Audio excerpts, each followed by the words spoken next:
Vi er lige nu nede på SFB's baner, hvor vi er ved at køre en workshop omkring de her Kincone-prototyper.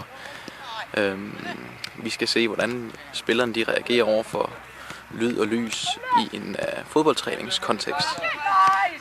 Og det går egentlig ud på, at jeg har opstillet 4 kejlemål, som igangsættes af lys via en brugerstyret controller, som træneren har mulighed for at anvende. Det skal så kunne stimulere nogle af deres overbliksfærdigheder, deres beslutningstagning, og det skal desuden give en langt stærkere kommunikation mellem spillerne.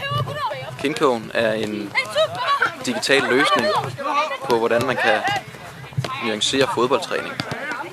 Træneren får en mulighed for at kunne igangsætte en stærkere interaktion på banen, men også at kunne provokere nogle af de færdigheder, som hører ind under psykomotoriske skills. De psykomotoriske færdigheder er evner, som man bruger, når man skal decision make, altså tage beslutninger. Det er evner, man bruger, når man skal orientere sig på banen, det vil sige overblik. Og det er samtidig også evner, der skal bruges, når det er, man skal tage forbehold for både med- og modspilleres bevægelser.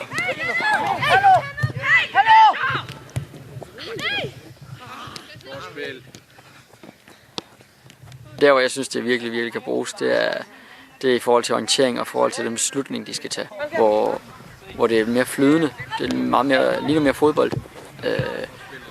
Og derfor så skal de tage beslutningen meget hurtigere nu.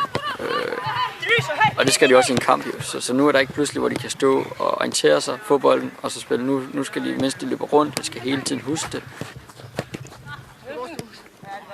Jeg tror godt, det kan indføres, for jeg tror også, at træneren synes, det går også lidt hurtigere, hvis han kan vælge, hvad for et mål, der lige skal løsne op, så skal vi reagere lidt hurtigere.